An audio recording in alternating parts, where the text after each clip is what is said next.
Okay, folks, Captain Matt here again. Good to see you and good to be with you. And we're just excited about what we're about to share with you today. But before we start, we're going to say goodbye to the fishermen. They're on their way.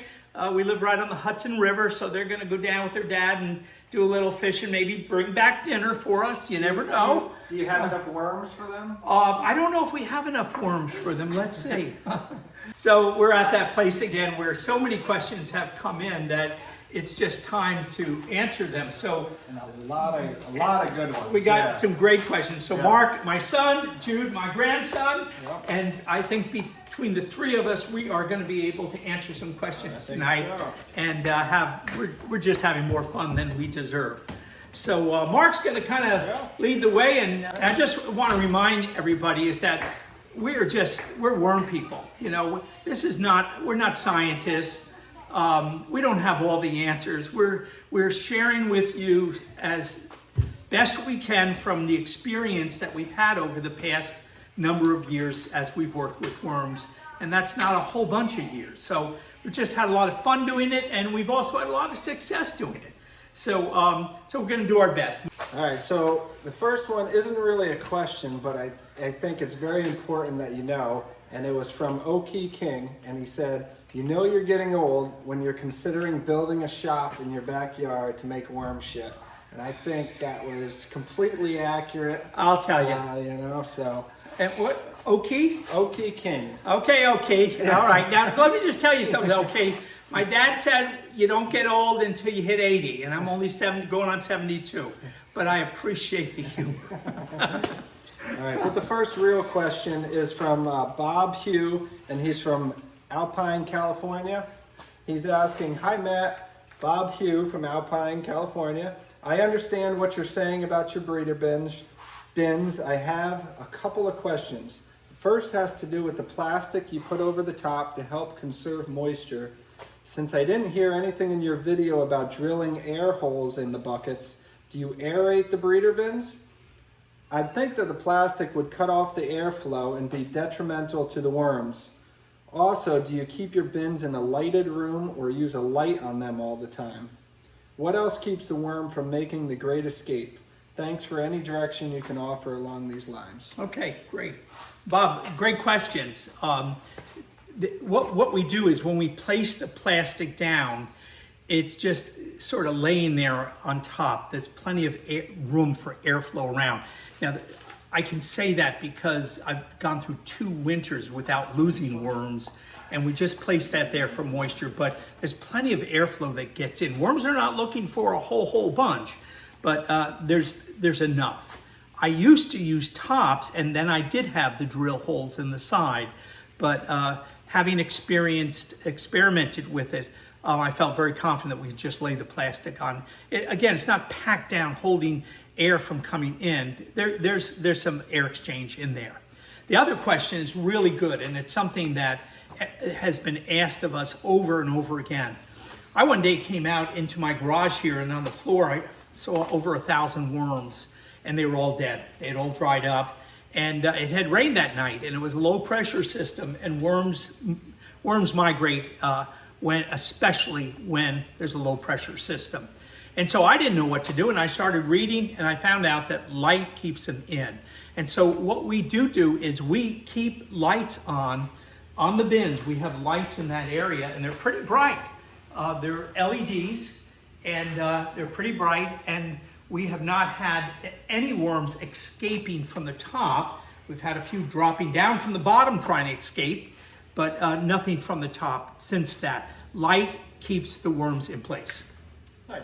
Okay, so this next Hey, question is from Off-Grid Simply Happy Rodriguez. Okay. May I use worms I dig up around the creek, or must I buy worms? Okay, Off-Grid. There are certain worms that do well in captivity, and there are certain worms that don't. And we know that the worms that we use in breeding for worm castings are the worms that do well. You have European night crawlers, blue worms, red wigglers, and there are a number of others. But worms from the wild in general do not do well in captivity. I've tried it. it was not very successful. I'm not saying that you can't keep them in captivity, but they're also, remember the red wigglers and the Europeans, those are the two I'm real familiar with. Man, those worms do nothing but breed and eat, and that's what you're looking for. And they're known for that. They're known for producing more castings than any other kind of worm. They breed, eat, and poop. And poop. I'm poop. sorry, and poop. Yeah, and poop. Next question. That's good. I'm getting old. Yeah. You know? Next question is from Speed Indeed, and he says, "Hi, Captain. I have 5 freezers full of worms that I use for my gardens and potted plants. I don't have the equipment to separate the worms, so I use it all with no problems. Wanted to ask you a question about wheat berries. Since I live in Alabama, I know zero about wheat. Wanted to ask what type of wheat berries should I buy? I was looking on eBay and they have several types. Soft white, hard white, red, and maybe other types. Could you point a poor old Bama boy in the right direction? I love your videos and say thank you to the camera person as well." Okay, Luke? great. Hey, camera person. You know, there's so many different grains that will grow nicely, and that's all you're looking for. I use hard red spring wheat, but you can use white, you can use winter wheat. Barley green is another that a lot of people use. There's plenty of, try it, try different ones. What I've found to work extremely well without trying so many others is red winter wheat. Did you catch one already? No, we just need some worms. We couldn't find anything. Oh, all right, here, let me scoop some worms out for you. Get you some. You want red wigglers or European night crawlers? We need Big long ones, ones big and ones. fat ones. See them? Yeah. Let Grandpa scoop them out for you guys, okay? Here's a big colony right here. Woo, a lot of worms there. Hey, I found some fat ones too. Okay, guys, there you go. Thank you. All righty. That's more than we need, Ben. More than we thought about. All right, good luck fishing. Yeah, catch Grandpa some dinner. So this next one is from Wild West Trailblazer. Okay. He's asking, what do you feed them for chow? And do you ever add dry organic nutrients or minerals like basalt? So for chow, we've talked about this in other videos, but right now we use chicken chow for baby chicks. Non-GMO, organic is the best way to go, and they eat it up. Just think of the nutrition that they put in chicken chow to get little chicks to grow. My worms have been eating it for over 2 years. Some people have warned me to be careful, don't use too much, But you know, we've used a reasonable amount, and it's been very, very productive. Sometimes I'll mix in some cracked corn. I've ground up chickpeas, wheat berries, brown rice, black beans, because I have a grinder that makes flour, and I've mixed all that in. But the majority of the time, to be quite honest, is I use cracked corn and chicken feed, those two. All right, next question is from Jeff Weldon, and he says, "Thank you, sir, so much for your time and giving back to the trade. I have a question. What's the best way to keep castings fresh?" Okay, all right. When we talk about keeping castings fresh, we're talking about keeping the microbial life alive in the castings. And the way to do that is keep the moisture level reasonable. And again, it doesn't have to be wet. It just has to have enough moisture in it so that the worms are comfortable and the microbial organisms aren't dying off. Now, some of mine has dried out, and I've taken it and mixed it with fresh stuff. But to answer the question, keep it moist. That is the best way to keep your microbial life, because the worm poo is not 100%. There's a lot of other stuff in there, and the microbial life that comes from the worms into the bedding and into the worm castings are what make up worm poo that is so powerful for gardening. Okay, this next one is from Day. Dave? And Day. Day, okay. They're asking, do you use any other fertilizer besides the worm castings? And are you going to name your bins? That would be great. All right. So I don't. I am only worm casting guy. Right now, we're in northern New York. We're up in the Albany area. and I had, today is May the, It's June. Yes. June, I'm sorry, June the, no, you're right, I am getting old. Are you All right. 72 or 82? It's June the what, the 7th, and we are eating broccoli out of our garden. Now I want to tell you something, that's outrageous at this time of the year. No one has broccoli in their garden like we have this year, and it's from, we just use worm castings. They are so full of everything you need. Now, please, you use whatever you'd like to add. There may be some vegetables that need a little bit more of this, a little bit more potassium, or more nitrogen, or more potash, or whatever. But I'm working right now on just using worm castings to see how it goes. Again, I don't have the answer. This is what I am doing at this point. And next year I might tell you that, hey, I have to add, chicken poo in with it to make up the difference. But for now, that's what I'm doing. Are you going to name your bins? Are we going to name? Yes, I named them. As soon as you asked that question, I came up with the Nina, the Pinta, and the Santa Maria. Okay, nice. The 3 ships that are sailing across the Atlantic for a whole new world, because the reality is worm castings is the new world. We are headed into some great days for farming. Next question is from Arkin Fire, and he's asking, is your garage heated? I'm up in Ontario, Canada, and I'd like to extend my worm farm and use my garage. Are your continuous flow boxes, do they keep your worms warm enough without heat in the winter months? But you're inside. You're correct, inside. but still, yeah. Yeah. So you're not too far from us. We're upstate New York. So we both experienced extreme months of cold. Some years will be below 0 for 3 and 4 weeks during the winter. So you can't have worm bins without heat in a condition like that. Worms are looking to be kept somewhere between 60 and 80 degrees. That's the perfect temperatures. And so to answer your question, yes, we heat the garage. Our garage happens to be spray foamed. I bought the house and it was already here waiting for me. But there's spray foam in 6-inch walls, so it's very easy to heat. Another way of dealing with this is, if you don't want to heat your entire garage, is in the wintertime, build a small enclosure. You can do it with furring strips and plastic, and put in there a plug-in electric heater, the kind that has oil or water at the bottom, and you can keep your temperature up in the 60s with something like that without too much of a problem.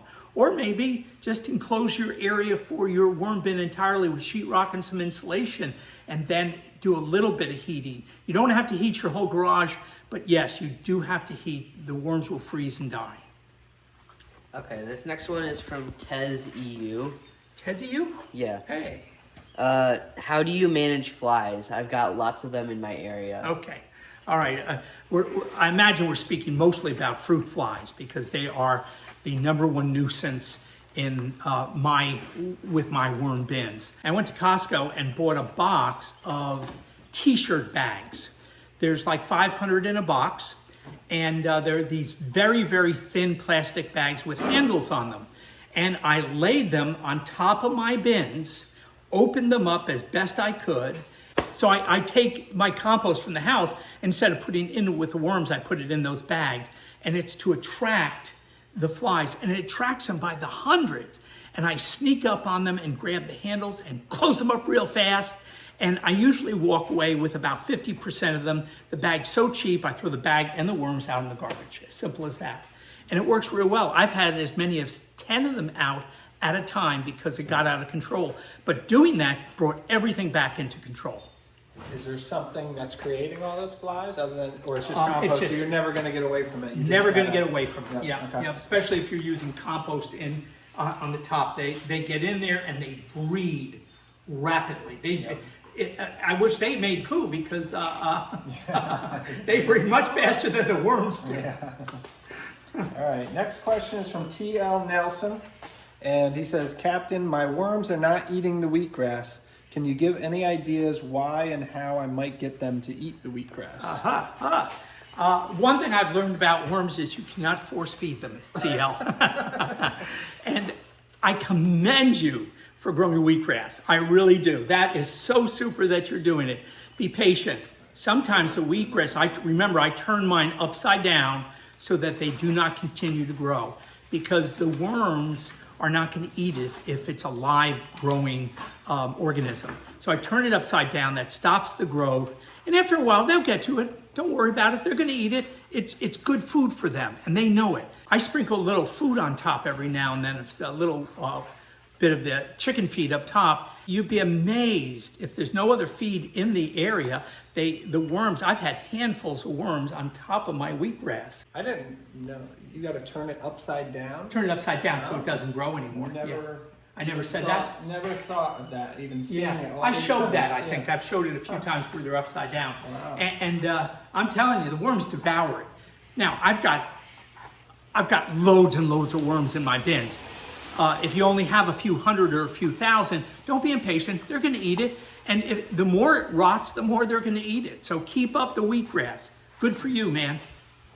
Okay, this next one is from Michael Ambrose. Okay, He says, Michael. "This is fantastic. Thank you.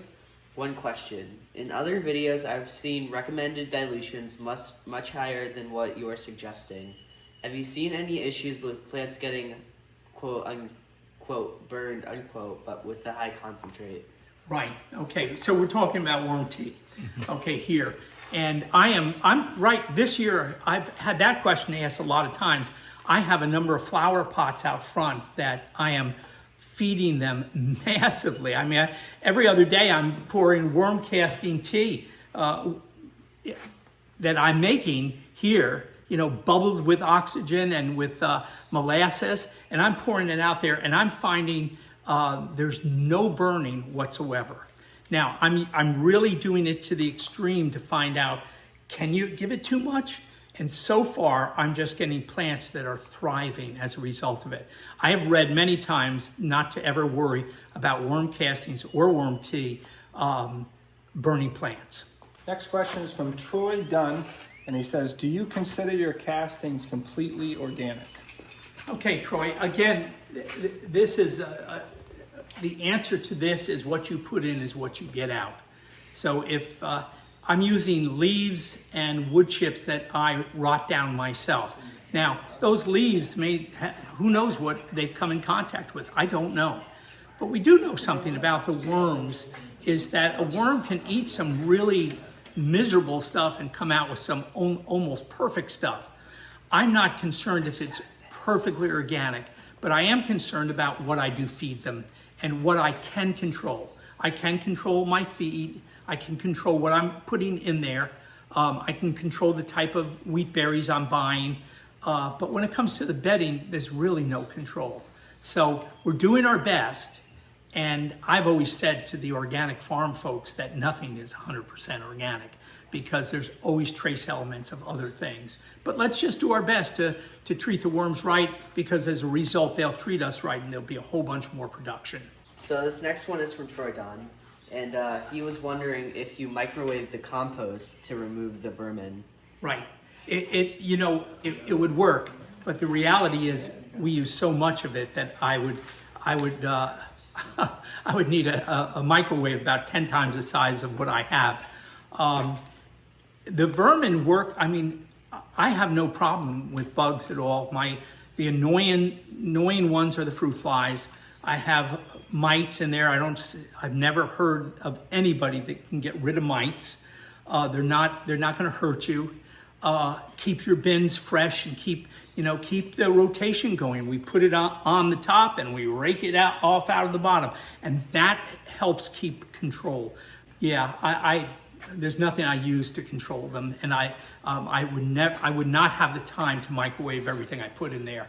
But also, it would kill a lot of microorganisms in my compost that we're then putting in the bin. So I think you're better off not doing that.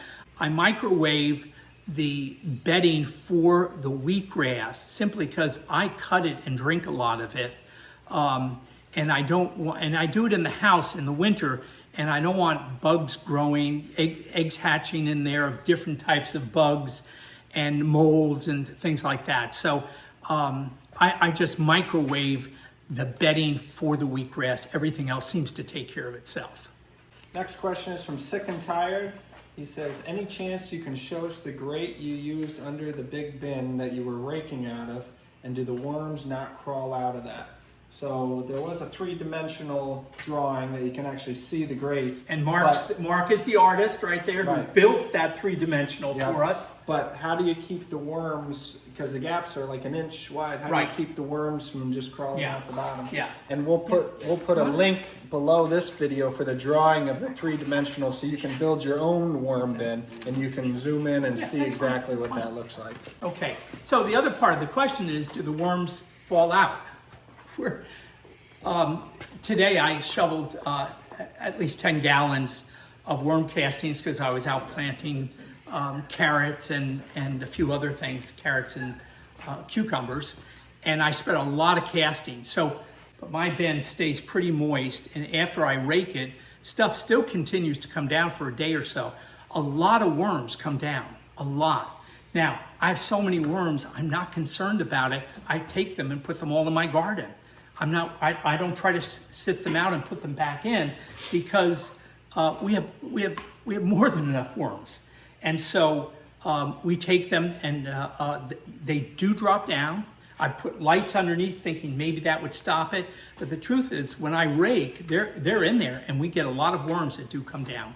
Yeah, and I could, and if you want to, you could, at that point, you could take all that, dry it a little bit and put it on the Brockwood shifter and separate the worms and put the worms back in there. I just don't have that kind of time, and I know worms are really good for my garden, so they're out there. Okay, this next one is from Scott H. Okay, Scott. And he's saying, what kind of wood chips and compost do you use? Okay, Scott. I found a local landscaper that in the fall has a business where he goes around and gathers all the leaves and gets them to a compost place. And we got talking. He has a really nice neighborhood. As a matter of fact, one of the most ecologically minded neighborhoods in our area. And he gathers all the leaves there. And so he brings them and dumps them here for me. It saves him. He's really excited about dropping them in here because it saves him 5 or 6 miles of traveling to the town dump, basically, is where they put them. And I do the same thing with wood chips. I talk to guys that are cutting trees down in the fall, and if they have a truckload, I'll ask them to dump them. And then we, as a neighborhood, we put docks in and out in the water in the spring, out in the fall, so we always rent a bobcat. And whenever the bobcat's available, if I have leaves and chips, I use the bobcat and mix everything together and then leave it for a year or so, and it all breaks down, and that's when I start to use it. Yeah, now, that's a big time, so you can do it a number of ways. You can collect neighbors' leaves in bags in the fall, and some wood chips. You don't even need the wood chips, but wood chips, I use them because I've read that the combination's really good, and it works for me also. Next question is from Mike Dernberger, and he says, hey, Captain Matt, nice video. You are passionate about your business, and it shows. Where did you get your labels printed? I have a worm farm in Wisconsin. Ah, okay. So I had the same question. Where did I get these things printed? My 9-year-old granddaughter designed my label for us. And so I brought it to a local printer and asked him what he could do. And he said, sure, no problem at all. Matter of fact, any printer, anyone with printing capacity today should be able to make you labels, print on the label, and then you peel the back off and stick it on your bag. So that's what I do. Now you can go online and get them a lot cheaper than you do locally. I like doing business with local people, and I'm not a real computer guy, so it's probably the easiest. It's sort of a cop-out for me just to get it and pay a little more locally. Last question. I don't have the name of who asked this, but somebody asked you, with all this content you're putting out, all these videos you're putting out for free, aren't you just creating competition for yourself? Well, I don't see it as competition at all, but I have found something that is really interesting. When we started doing the videos, and it hasn't been that long, we've only been doing this for 6 or 8 months, I think. But as I've been giving information out, I've been receiving so much back from so many people that are helping me. It's sort of like a give and take situation, you know? No, I'm not in competition with anybody. If my neighbor wants to start a worm farm, that would be great. If the neighbor on the other side wants to start a farm, that would be great too. But sharing information and giving information is a wonderful thing. It doesn't always have to be done with monetary gain involved. And I assure you that I have learned more from the response you guys have been giving me over these past 8 months than I picked up in books over the past 5 or 6 years. And we're worm people. You know, we're worm farmers. That's what we do. You know, you may be a small worm farmer. Some of you are bigger worm farmers, but we're worm farmers. And we're trying to share something with all the chemicals being used in the world today, destroying our soils all over this country. We need answers, and we are the beginning of that answer. You know, composting has become very, very popular in the States, but I want to tell you something. Worm composting has been growing rapidly. I meet more people today that have worms on their back porch or in their kitchen, in their compost. I can't even tell you. Keep sharing the information. So that's it for the questions, but there were a couple of comments that we pulled out. Are they going to pick on my age again? Yeah, I don't think so, but they were really good comments, Okay. and I think Yeah, they let's kind share. of blew my mind. So let me read them to you and get your feedback on them. So this is from Connecticut Worms and Gardens, and they say, now that the warm weather is here, my yard is full of weeds. What are weeds? Green leafy plants with leaves full of nitrogen and other nutrients. I pluck them out whole and add them to the top of my worm bins in very thick layers. The worms devour them.